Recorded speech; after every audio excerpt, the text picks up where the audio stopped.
This evening, Minister of Legal Affairs advises you to continue wearing your mask despite it no longer being mandatory. Mazaruni inmate charged with possession of narcotics with intent to traffic. 2 men died while allegedly car racing at Burlam Turn in Curtin, Berbice. In the region, Peru Congress votes to debate President Castillo's impeachment, and internationally, 4 dead in Kiev housing block strike.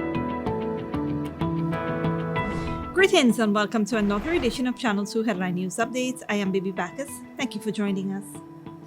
Ranks of the Guyana Police Force are investigating a fatal accident that claimed the lives of 2 men at the Burlam Turn, Curtin, Berbice in Region 6 early this morning. Dead are 20-year-old Washby operator Lachman Sukan of Ankerville, Port Morant, and 27-year-old Danny Puran, a security guard at Curtin, Berbice. According to an eyewitness, 2 cars were speeding at the time when one slammed head-on into a truck. The man said sometime around 3 a.m., the truck was heading west when the driver saw 2 cars in the opposite direction racing, a black feeler wagon and a red bluebird. The driver of the truck slowed down at the turn when the feeler wagon flew past him. However, the red car, which Sukan was driving, crashed head-on into the truck. Puran was sitting in the front passenger seat at the time of the collision. The men were taken to the hospital where they were pronounced dead. Investigations continues. Recently, Minister of Home Affairs Robertson Ban expressed great concerns and alarm over the recent spate of horrific road accidents, which have resulted in significant loss of lives and serious injuries. The minister stated that he intends to have the Guyana Police Force and its traffic ranks improve on their performance by facilitating all necessary measures to improve road safety, such as increased enforcement, increased fines and sanctions, and renewed public awareness campaigns on road safety and traffic management. While attempts are being taken to remove all COVID-19 restrictions, Attorney General and Minister of Legal Affairs Anil Nandlall stated that continuous vaccination and regular sanitization practices will continue to be enforced. This comes after President Dr. Mohamed Irfan Ali announced on Sunday that his government intends to relieve Guyana from the COVID-19 guidelines by the end of the week.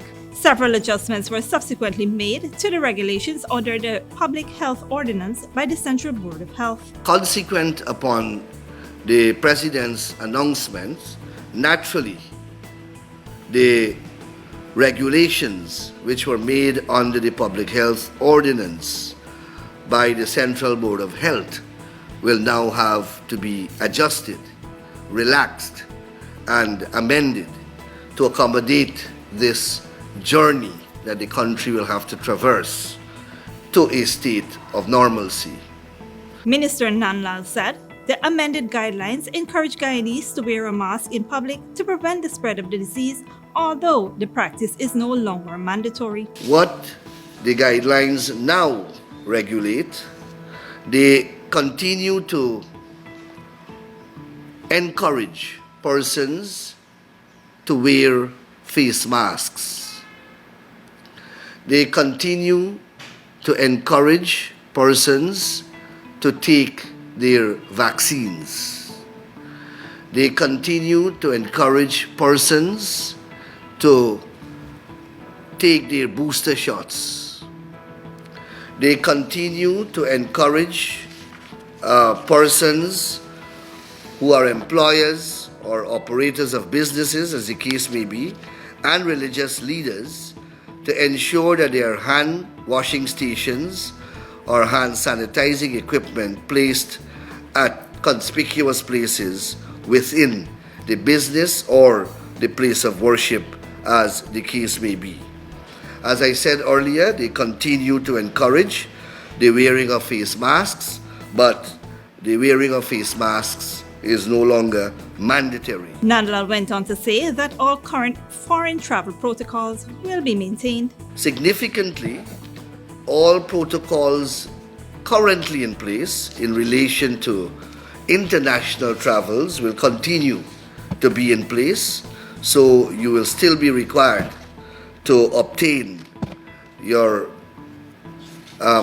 PCR testing and whatever the current regulations require, that will remain in place.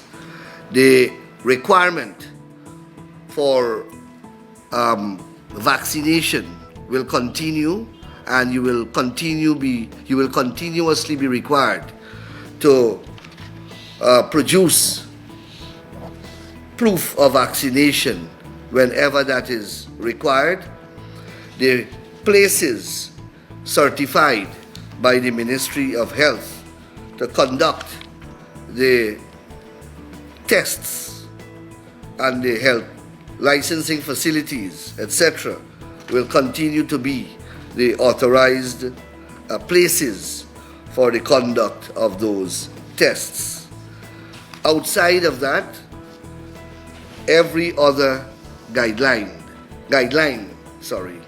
has been rescinded or revoked, and only those that are directed to keep focusing on the need to take the vaccines and the booster shots, and those that focus on the maintenance of hand washing facilities and other sanitary facilities, those remain in force. Those that are public health oriented, they remain in force, and of course the vaccinations continue to be a focus of our regulations on the COVID. The minister said that while restrictions are being relaxed and the country is returning to normalcy, persons should continue to be aware that a medical pandemic is still ongoing and should continue to take precautions to keep themselves safe. The new COVID measures, we should have the country opening back to, as far as possible, the position ante the COVID outbreak, and business should resume to normalcy. Restaurants, all public places, people can continue to gather. There are no longer restrictions on distancing, social distancing. There are no longer restrictions in terms of opening of business places, etc. Stick around after the break. Mazaruni inmate charged with possession of narcotics with the intent to traffic. And AFC proposes that government covers the additional cost of importing wheat flour so you don't have to.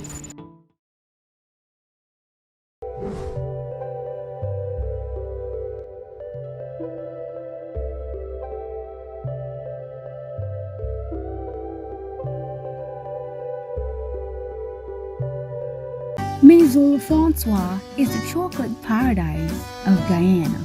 From the moment you enter our store, you are welcomed by the sweet aroma of Belgian chocolate, pastries, and other artisanal treats handmade by our European-trained chef. Our convenient location at the City Mall is the perfect place to take that special someone or to take home a little sweetness. So treat yourself with a taste of Paris in the heart of Georgetown, only at Maison Francois. Good girl forget things. What's the problem, Granny? I want money for borrow for those surgery. I was dancing and I fall and fracture my hip. If you need some quick money, you should check Lender's Jewelry and Pawn Shop. Lender's Jewelry and Pawn Shop, Lot 238 South Road Border, Georgetown. Get jewelry made to order in just 72 hours. We also accept vehicles. Lender's, best rates, longest payback period. Boys, I get through. Plus, I could dance again. Lender's Jewelry and Pawn Shop. In a world filled with copycats and ever-changing trends, make your property stand out with unique concrete moldings. Different, exquisite designs, carefully handcrafted to suit your style, with various customizable and antique and modern designs made at our factory. Antique and Modern Molding Establishment. We make your property outstanding. We make and install all moldings anywhere in Guyana. The best quality, affordable prices, on-the-spot quotes, and no hidden fees. Call us or WhatsApp us at 684-5050 or email us at modernestab@gmail.com. Antique and Modern Molding Establishment, made to stand out. Furnishing your home or office has never been easier. Here at Kissoon's, our inventory of locally made and imported furniture, offered at amazing prices, will leave you wanting more. From vinyl, floor rugs and carpets, bedroom, dining and living room sets, mattresses, pillows, office desk, chairs and filing cabinets. outdoor benches, and tables. We have a piece of furniture for every room imaginable in your home or office. Check out our flagship store at Industrial Site Rijnveld or one of our branches in New Amsterdam, Port Morant, Riverton, and Camp Street. Kissoon's Furniture, furnishing homes for over 50 years. When you need money and you gotta get it fast, Creative Jewelry and Pawn Shop is the place for that confidential transaction in a quiet and secure location. You'll get the highest value per pennyweight for your gold and also enjoy the lowest interest rates and longest payback period too. Yes, for that instant transaction to solve a pressing financial problem. That Creative Jewelry and Pawn Shop, 46 Boyle Place, that's between the Ministry of Housing on Brickdam and White Castle Fish Shop, be your first and only choice. Creative Jewelry and Pawn Shop, safe and sound, solid and secure, always there for you. Telephone 231-7878 and 223-8955. Sooner or later you will have another power failure. Are you prepared for the next blackout? Some essential equipment such as security cameras, lights, internet, gate motors, and water pumps may stop working. How can you prevent the next blackout?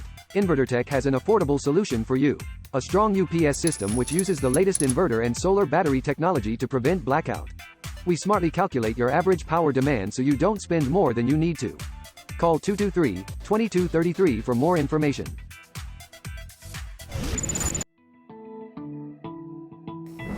Welcome back. In a press statement, the Alliance for Change suggests that the government of Guyana subsidized flour imports to absorb the 15% increase in flour prices. Oil and food basic prices have risen dramatically, putting pressure on most Guyanese wallets already strained due to global inflation caused by the pandemic.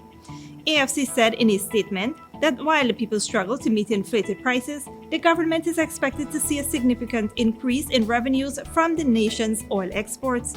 AFC is of the view that the government can easily afford to cover the cost of the increased wheat prices by simply redirecting a small part of its increased oil revenues to keep the cost of flour affordable for those struggling in poverty. As a result, the AFC is urging the government to immediately subsidize flour, reversing a 15% increase in the price of this most essential food item. A Mazaruni inmate was charged with the possession of narcotics with the intent to traffic. Here is Dale Jarvis with the details. 39-year-old John Caesar, an inmate of Mazaruni prison, was charged with the offense of possession of narcotics for the purpose of trafficking when he appeared at the Bartica Magistrates Court on Monday, March 14th. Caesar pleaded guilty when he appeared before Magistrate Crystal Lambert, where the charge was read to him. According to reports, on March 10th, prison officials performing duties in the Mazaruni prison observed inmate John Caesar with a 5-gallon bottle in his hand. Upon inquiries, ranks found the quantity of cannabis weighing over 3 kg along with 3 cellular phones, 3 cell phone chargers, 20 packs of cigarettes and 1 cellular phone earpiece. Caesar was sentenced to 4 years imprisonment and was also required to pay a fine of over 2.5 million Guyana dollars. Reporting for Headline News Update, Dale Jarvis. Thanks, Dale. A $30 million Chesapeake and Care and Treatment Unit was commissioned in Region 2 on Monday, March 15th. The state-of-the-art health facility was commissioned by Minister of Health, Dr. Frank Anthony, and Minister of Local Government and Regional Development, Nigel Darmlal, at Saudi Essequibo. The building includes 5 large rooms, a waiting area, consultation rooms, and washrooms. It was created to ensure that professionals treating tuberculosis and HIV patients have appropriate ventilation. Staff members previously worked in a cramped building, which created a serious health risk for both them and the patients. In December last year, Minister Anthony said the government is putting measures in place that could see an end to HIV/AIDS here by 2030. To date, there are over 9,000 persons living with HIV in Guyana. Don't go away after the break. Boko Haram attacks destroy livelihoods of Lake Chad villagers and 4 dead in Kiev housing block strike. But before that, here's the bridge retraction schedule.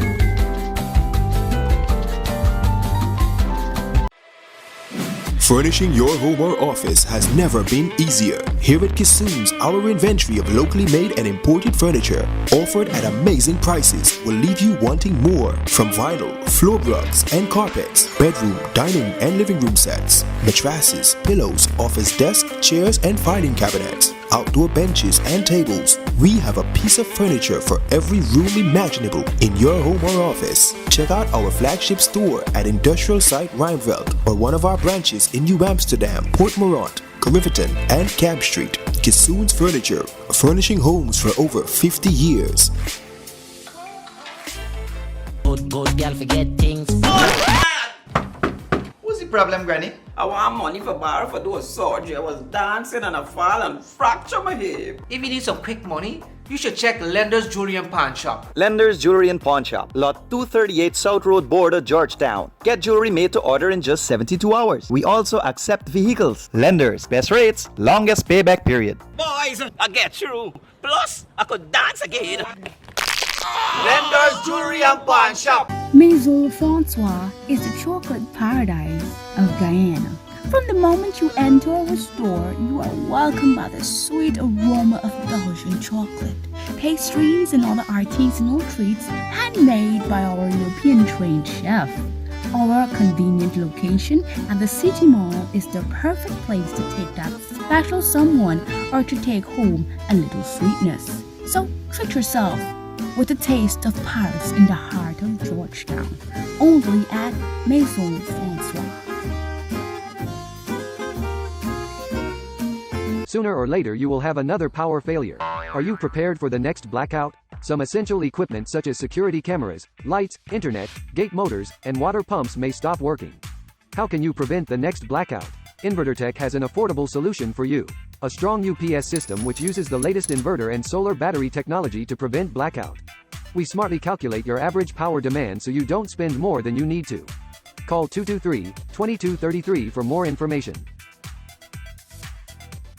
In a world filled with copycats and ever-changing trends, make your property stand out with unique concrete moldings. Different, exquisite designs carefully handcrafted to suit your style, with various customizable and antique and modern designs made at our factory. Antique and Modern Molding Establishment. We make your property outstanding. We make and install all moldings anywhere in Guyana. The best quality, affordable prices, on-the-spot quotes, and no hidden fees. Call us or WhatsApp us at 684-5050 or email us at modernestab@gmail.com. Antique and Modern Molding Establishment, made to stand out. When you need money and you gotta get it fast, Creative Jewelry and Pawn Shop is the place for that confidential transaction in a quiet and secure location. You'll get the highest value per pennyweight for your gold and also enjoy the lowest interest rates and longest payback period too. Yes, for that instant transaction to solve a pressing financial problem. That Creative Jewelry and Pawn Shop, 4-6 Boyle Place, that's between the Ministry of Housing on Brick Dam and White Castle Fish Shop, be your first and only choice. Creative Jewelry and Pawn Shop, safe and sound, solid and secure, always there for you. Telephone 231-7878 and 223-8955. Welcome back. Now we take a look at news in the region and around the world. Peru's Congress has approved the start of impeachment proceedings against left-wing President Pedro Castillo over allegations of corruption, Al Jazeera's Marina Sanchez reports.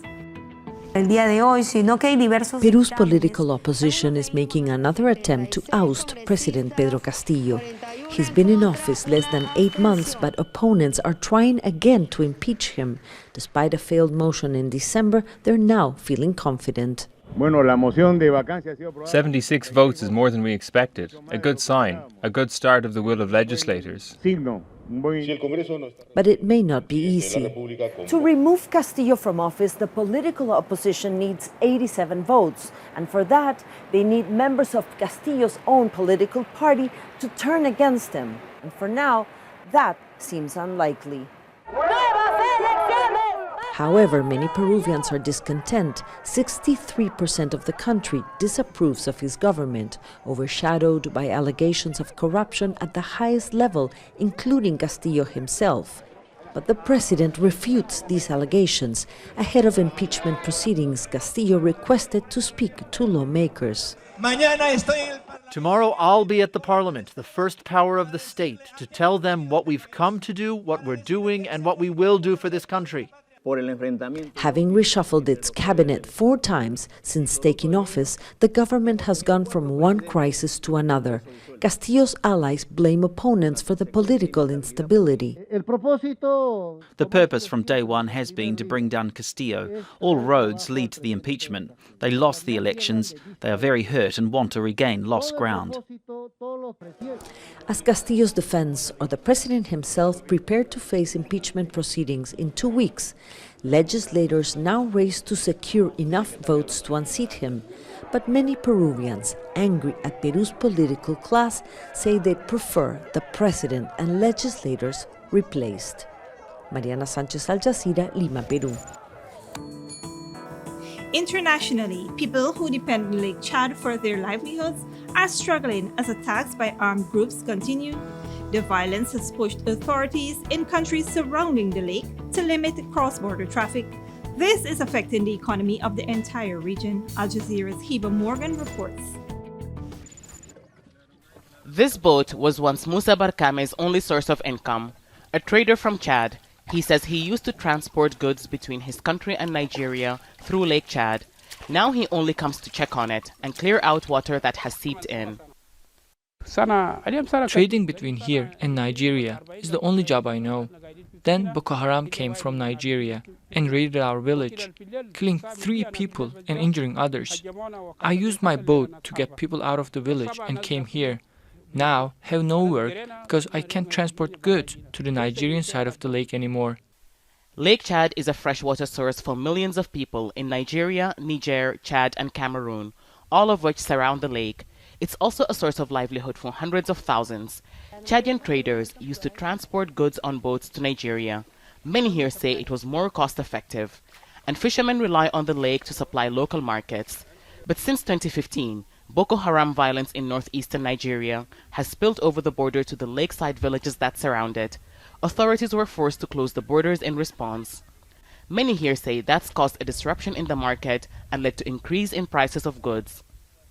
The attacks by Boko Haram have restricted trade between countries surrounding Lake Chad and limited areas for fishermen to fish in. So that's also put a strain on the local economy. The violence has also changed the pattern of movement between countries surrounding the lake. Where people once moved freely, now hundreds of thousands have been forced to leave to escape the attacks. The shores of the lake here on the Chadian side was once bare. Now dozens of houses have been built for those displaced by Boko Haram. Bukaye and his family are some of those who had to flee from Kingalem Island in Chad to the shore of the lake. I used to work back home in my village as a farmer, but because of attacks by Boko Haram, I've been displaced from my village and now I have no job. They stole all my belongings when they raided. About 6,000 Chadian soldiers have been deployed on the lake to deal with the threat. Local authorities say they're working with aid organizations to help those who've been displaced and reopen crucial trade routes. I think the security situation is now stable, but up to now, the route between Nigeria and Chad can't be opened because we can't guarantee security. We need to continue combing the lake in places that traders usually move around to guarantee their safety. The Nigerian authorities and I are working on it, and we hope to succeed in the coming months. But until the routes are safe again, Musa says his boat will remain on shore. He hopes the authorities will be able to end Boko Haram's attack soon so that he can once again earn a living. Heba Morgan, Al Jazeera, Lake Chad. And finally, as fighting rages across Ukraine, an attack on a housing block in Kiev has killed at least 4 people. The emergency service says. Al Jazeera's Jonah Hall has more from Kiev. The battle for the capital continues, with daily shelling that includes residential buildings from Russian positions just 15 kilometers away, and closer quarters fighting on its suburban outskirts. Western intelligence assessments point to ground offensives that have largely stalled, with Russian troops making little or no progress towards strategic objectives. But if towns like Irpin, Bucha and Hostomel were to fall, a path could open up for a push into Kiev itself. In the meantime, the major centres of this conflict continue to get pounded from artillery positions and from the air. Yet more residential buildings hit in Kharkiv and Chernihiv. And Russia maintains its stranglehold of Mariupol in the south. A convoy of vehicles was able to leave the besieged port city on Monday, but no aid supplies made it in. The resumption of ceasefire talks on Tuesday may result in a more sustained local ceasefire around Mariupol, where it's clear relief cannot come too soon. Hundreds of thousands of people are trapped in conditions of unimaginable hardship in a city blockaded and bombarded for 2 weeks. Bodies are said to lie uncollected in the street, supplies of food, water and medicine near exhausted. Ukraine's President Zelensky has urged Russian troops to surrender.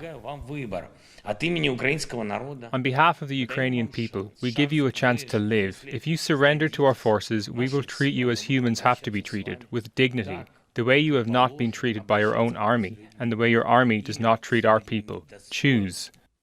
So, a second day of ceasefire talks, and separately, an advisor to President Zelensky has said he believes the war will be over by May at the very latest. A prediction based on intelligence reports of slower than expected Russian progress, larger than expected Russian losses. Its forces spread increasingly thinly across the vastness of north, south and eastern Ukraine.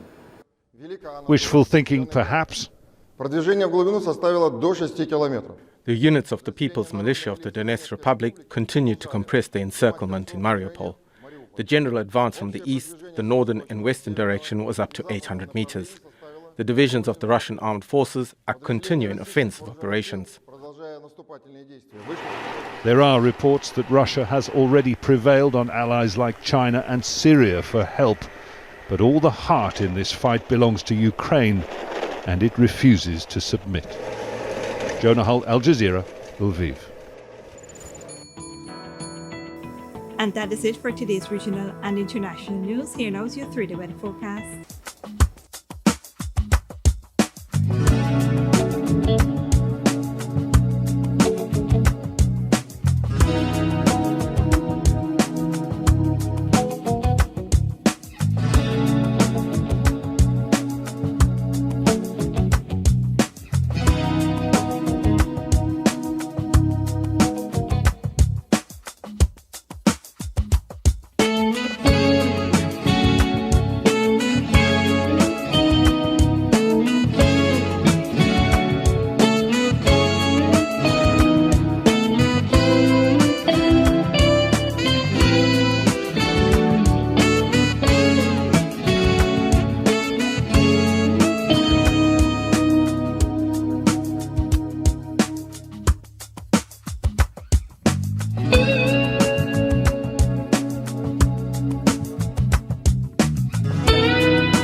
That is all for this edition of Channel 2 Headline News Updates. Tune in on Wednesday at 7 p.m. for another episode. Be sure to subscribe, like, and follow us on Facebook and YouTube. Until then, please take care of yourselves and each other.